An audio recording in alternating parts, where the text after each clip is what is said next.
మా ఏజెంట్లను కూడా పోలింగ్ బూత్‌లలోకి అనుమతించలేదు. ప్రజలను ఎవరిని ఓట్లు వెయ్యనీయలేదు. అప్రజాస్వామిక పద్ధతిలో పక్క కాన్స్టిట్యున్సీలు, పక్క జిల్లాల నుంచి టీడీపీ వాళ్ళొచ్చి రిగ్గింగ్ చేసుకున్నారు. పోలీసులు వాళ్ళకు పూర్తిగా సహకరించారు. ఇదిగోండి ఆధారాలు. అదిగో వాళ్ళు ఓట్లేస్తున్నటువంటి ఫోటోలు. కలెక్టర్ దగ్గరే కలెక్టర్ నిలబడి ఉండగానే ఓట్లేస్తున్నటువంటి అదిగో మా వాళ్ళ మీద దాడి చేసినవి. అదిగో మా ఏజెంట్లను తరిమేస్తున్నవి అని అన్ని ఆధారాలు సమర్పించుకుంటూ పులివెందుల, ఒంటిమిట్ట జెడ్పీటీసీ వైసీపీ అభ్యర్థులుగా పోటీ చేసిన వాళ్ళు హైకోర్టులో పిటిషన్లు వేశారు.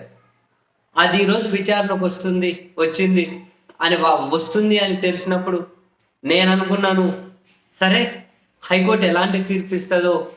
ఎందుకంటే కొడుతున్న వీడియోలు ఉన్నాయి, ఏజెంట్లను బయటకు తరిమేస్తున్న వీడియోలు ఉన్నాయి, మేము ఓట్లు వేయలేదు అని జనాలు ఆందోళన చేస్తున్నా ఉన్నాయి, పోలీసులు వాళ్ళకి సహకరిస్తున్నా ఉన్నాయి, దొంగ ఓట్లు వేసేటివి ఉన్నాయి, రిగ్గింగ్ గుద్దుకునేటివి ఉన్నాయి. అసలు ఏజెంట్లు పోలింగ్ బూత్లో కూడా పోలేదు. ఇటువంటి పరిస్థితుల్లో హైకోర్టు ఇప్పటికిప్పుడు ఈరోజు తీర్పు ఇవ్వకపోయినా ఆ వీడియో ఫుటేజ్లన్నా తెప్పిస్తుందేమో.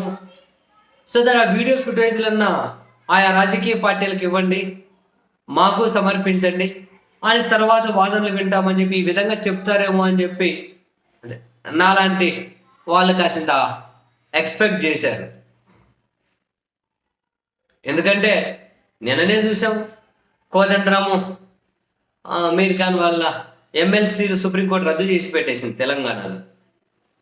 అండ్ తాజాగా కూడా చూసాం, సుప్రీంకోర్టుకి ఈవీఎం మిషన్లు అనేది ఇచ్చి సుప్రీంకోర్టు అందులోనే లెక్కబెట్టి రిజిస్ట్రార్ ఆధ్వర్యంలో గెలిచిన వాళ్ళను ఓడిపోయిన వాళ్ళని గెలిచినట్లుగా వచ్చింది, అది నోటిఫై చేయమని చెప్పింది.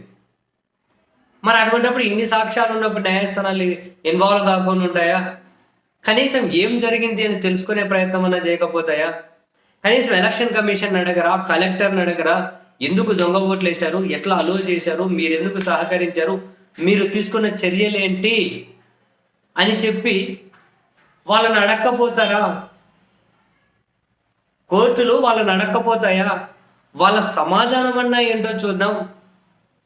వరుస పెట్టి 2 రోజుల నుంచి వైసీపీ దాని అధ్యక్షులు జగన్ గారు, కడప ఎంపీ గారు, నేను, మీరు అందరూ ఇంత అన్యాయం ఏంటి, ఇంతగానో ఓట్లు గుద్దుకోవడం ఏంటి, పోలీసులు సహకరించడం ఏంటి, ఒక ఎంపీ ఇంకో దగ్గర ఉన్న ఆ ఓట్లు జరిగే పరిధిలో లేకపోయినా ఎంపీని ప్రివెంటివ్ అరెస్ట్ అని చెప్పి అరెస్ట్ చేయడం ఏంటి, ఏజెంట్లను రానికపోవడం ఏంటి, అట్లీస్ట్ ఆ వీడియో ఫుటేజ్లను చూద్దాం, వీడియో రికార్డింగ్స్ అవన్నా బయటపడకపోతాయా అని చెప్పి ఆశగా ఎదురు చూసాం.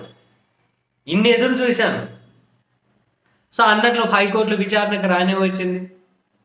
వస్తే ఈ పిటిషన్ తరపు న్యాయవాదులు వివరాలన్నీ ఇచ్చారు. సో ఈ ఎన్నిక రద్దు చేసి మళ్ళీ కేంద్ర బలగాల సమక్షంలో ఎన్నికలు జరిపించండి అన్నారు. తెలుగుదేశం పార్టీ న్యాయవాదులు ఏమన్నారు? లేదు, ఇప్పుడు మీరు ఎన్నికల్లో జోక్యం చేసుకోకూడదు, ఫలితాలు కూడా ప్రకటించేసిన తర్వాత ఈ పిటిషన్ ఏం విచారిస్తారు, దానికి అసలు అర్హతే లేదు, కొట్టి పక్కన పడేయండి అన్నారు. అప్పుడు గౌరవ హైకోర్టు న్యాయమూర్తి గారు గన్నమనేని రామకృష్ణ గారు, గౌరవ న్యాయమూర్తి గారు ఆ సార్ ఏమన్నారు, ఫోటోలు కనిపిస్తూ ఉన్నాయి, వేరే ప్రాంతాల వాళ్ళు వచ్చి ఓట్లు వేసినట్లు, రిగ్గింగ్ జరగనీయకుండా ఎలక్షన్ కమిషన్ అడ్డుకునేది ఉండే, సరే మా తీర్పు తర్వాత ప్రకటిస్తాంలేండి ఈ రోజే అని చెప్పారు. అక్కడ వాదనలు మేము ముగించారు. తర్వాత తాజాగా తీర్పు ఇచ్చారు. వైఎస్ఆర్ కాంగ్రెస్ పార్టీ వాళ్ళు వేసిన పిటిషన్లను కొట్టివేసుకుంటూ ఇప్పుడు మేము జోక్యం చేసుకోలేము అని చెప్పి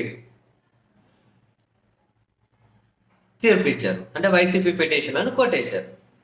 నాకు నిజంగా దిమ్మ తిరిగి బొమ్మగా అనిపించింది. ఏం వివరాలు ప్రజల ముందుకు రావద్దా? ఇంకా పారదర్శకత అనేది ఎక్కడ? మరి దొంగ ఓట్లు వేసిన వాళ్ళ మీద ఏం చర్యలు ఉన్నాయి, సహకరించిన వాళ్ళ మీద ఏం చర్యలు ఉన్నాయి? దీన్నే ప్రజాస్వామ్యం అంటారా? ఇంతేనా? ఇంకా ఏంది ఇది? వద్దురా బాబు.